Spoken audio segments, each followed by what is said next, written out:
Bonjour mes élèves.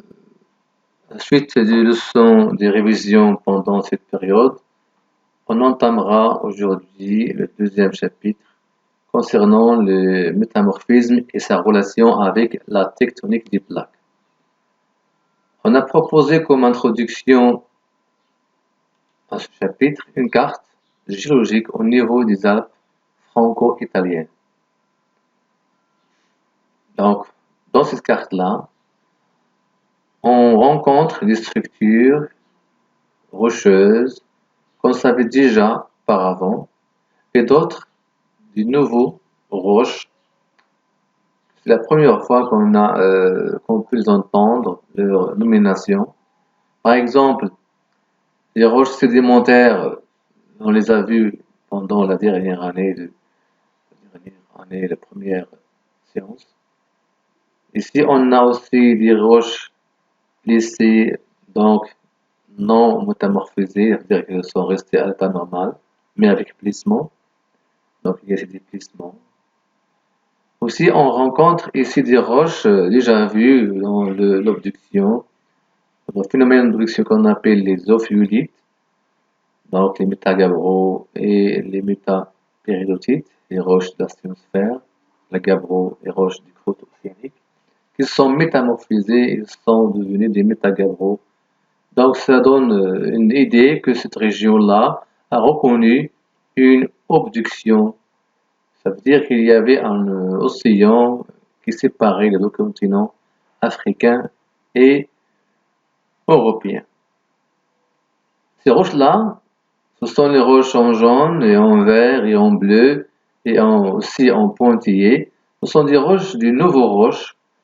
On n'a jamais entendu leur nomenclature avant. Ce sont des métamorphismes, des roches métamorphisées légères, des faciès de schiste vert et encore des schistes bleus agricophanes et éclogites. Donc, ces roches-là, ce sont de nouvelles roches qu'on va étudier dans ce chapitre. Ce sont des faciès de roches métamorphiques. Alors, comme introduction, on a écrit que les chaînes de montagnes se caractérisent en plus de déformations tectoniques par la présence de roches à structure et à composition minéralogique spécifique, nommées ce sont des roches métamorphiques. Les roches métamorphiques, les affleures, apparaissent dans les zones de collision, ça veut dire les zones de collision qui ont subi une forte érosion, par exemple l'Himalaya et les Alpes. Il est difficile donc d'observer et d'étudier les roches métamorphiques dans les zones de subduction actuelle, car elles se trouvent en profondeur. Ça veut dire que ces roches-là n'affleurent que s'il y a une érosion de toute l'écorce sédimentaire qui les recouvre. Pour cela, les géologues étudient les roches dans les zones de subduction anciennes. Ça veut dire les subductions, ça va devenir des roches de subduction dans les zones de collision anciennes.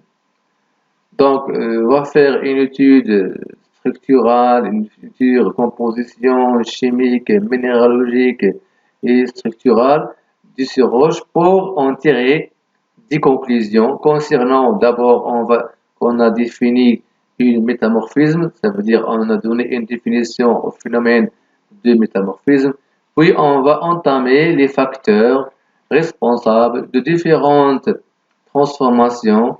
Les facteurs sont les deux facteurs température et pression. Et aussi, on va entamer les différentes métamorphismes, à savoir le métamorphisme de thermodynamique et aussi dynamique, et aussi voir dans notre chapitre le métamorphisme thermique ou de contact. Donc, pour cela, on a proposé une activité dans le document 1. Dans les zones de collision anciennes chaînes alpines, émergent des roches à structure et à composition minéralogique spécifique, appelées roches métamorphiques schistes, mécaschistes, ignéises, imbriquées avec des granites. Ça veut dire que ces roches-là ne sont pas isolées, on les trouve aussi imbriquées, mêlées à des roches granitiques qui sont des roches magmatiques. Donc, Une vue à l'œil nu qu'on a déjà vu des échantillons en classe. On a proposé des échantillons comme des schistes, des mécaschistes, des gneiss. Vous les avez vus à l'œil nu, vous avez comparé leur apparition à l'œil nu. Aussi bien, on vous a donné ici des observations microscopiques pour la raison ces trois roches métamorphiques. Donc, on a dit que les roches, comme les schistes, elles ont une structure en laitage. Ça veut dire que leur roche, c'est une roche que se clive sous forme de niveaux et se rassemble ou se rassemblent des minéraux selon la stratification. Ça veut dire les minéraux ici se rassemblent selon le plan de stratification, selon le toit, le lit d'une strate. Ce sont là qu'on appelle une strate, une couche, et il est limité par un toit et par un lit. Donc, ça on appelle une stratification. On trouve que les minéraux, ils sont alignés selon pareil. Ils sont parallèles à cette stratification. Donc, on dit que c'est une structure en lit, en laitage.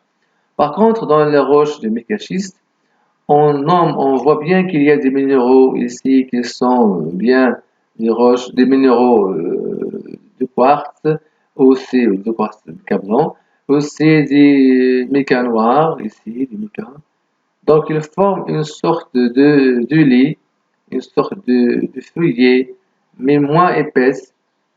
Donc, les minéraux forment des feuillets, ici une feuillet, l'autre feuillet, voilà, des feuillets moins épaisses, à des niveaux contenant du quartz et d'autres contenant du mica. Donc, c'est une foliation. Donc, c'est un feuilletage présenté par certaines roches distinctes de plans de stratification. Donc, ici, cette stratification, ce feuilletage n'est pas dans le même sens de la stratification. À l'encontre, ce étage, celui-là, non, pardon, celui-là a un sens différent du sens de stratification. Et c'est dans lequel elles peuvent se débiter, ça veut dire se fragmenter en lames plus ou moins épaisses et régulières. Donc, cette forme-là de structure, donc c'est une schistosité. Par contre, dans l'ignace, on voit que en apparence c'est la même chose, mais ici avec des grands minéraux bien clairs, avec aussi des mécas noirs, du quartz, mécas blancs, et apparition des minéraux et aussi des feldspaths en plus. Donc c'est une alternance du lait sombre et de lait clair. C'est une foliation. Donc, foliation, comme définition, c'est une structure visible dans certaines roches où la schiste s'ajoute à une différenciation pétrographique entre des lits formant ainsi des feuillets. Donc, il y a ajout une différenciation pétrographique, ça veut dire il y a une différenciation entre bien clair des minéraux entre eux dans ce forme des feuillets. Ces minéraux sont différents du quartz, feldspathe, biotite, simonite et grenat, muscovite. Pour les mécaschistes, on a du muscovite et des mécas blancs, biotite, grenat, séricite, chlorite et silicate hydraté. Donc, c'est une composition minéralogique. Lorsqu'on passe d'un schiste à un gneiss, on voit qu'il y a disparition et apparition des minéraux au fur et à mesure qu'on se déplace d'un schiste à un mécaschiste à un gneiss. Alors, pour les compositions chimiques, ce sont les éléments chimiques qui constituent ces roches, ce sont les silicates, les alumines, du fer, du magnésium, H2O et autres éléments. Vous voyez bien que toutes ces roches-là ont la même composition chimique, mais avec des proportions différentes. Donc, ces roches-là ont la même composition chimique, ce qui laisse savoir qu'ils ont la même origine. Donc, les roches aussi argileuses se composent en grande partie de silicates d'alumine, SiO2, AlO3. Donc,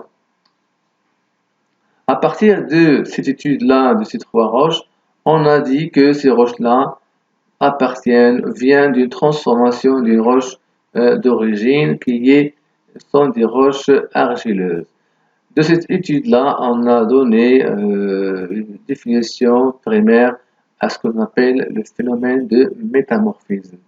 Voir aussi les roches concernant les zones de subduction anciennes, on rencontre des roches métamorphiques qui se répartissent progressivement de gabbro, schistosphère, schisteux et éclogite. Le tableau suivant montre les différentes caractéristiques des roches. Donc, aussi bien on a des gabbros jusqu'à éclogite, même structure qui est grenue, aussi bien on a apparition ou disparition des minéraux au fur et à mesure qu'on part du gabbro jusqu'à l'éclogite.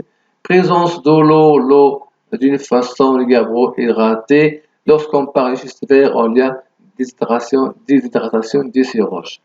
La composition minéralogique, donc, on a vu ici la composition chimique. Vous voyez bien qu'il y a les mêmes éléments chimiques dans toutes les roches gabbro jusqu'à l'éclogite, ce qui laisse prétendre qu'ils ont aussi la même origine, une roche d'origine. Donc, en se basant sur un document, on a des caractéristiques que vous avez vues, et on va voir une petite définition, une définition du phénomène de métamorphisme. Le phénomène de métamorphisme, à partir de cette étude-là, donc, on a dit que les roches métamorphiques ont le même roche d'origine. Cette roche-là a subi une métamorphisme progressive, une transformation progressive.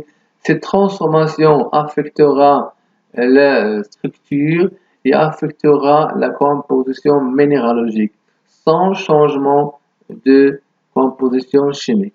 Donc, on a dit que le métamorphisme est un ensemble de changements structurels et minéralogiques d'une roche préexistante sous l'effet des conditions d'élévation de température et de pression sans changement dans les compositions chimiques. Donc, et aussi, il se fait à l'état solide. Ce changement se fait à l'état solide. Et à la prochaine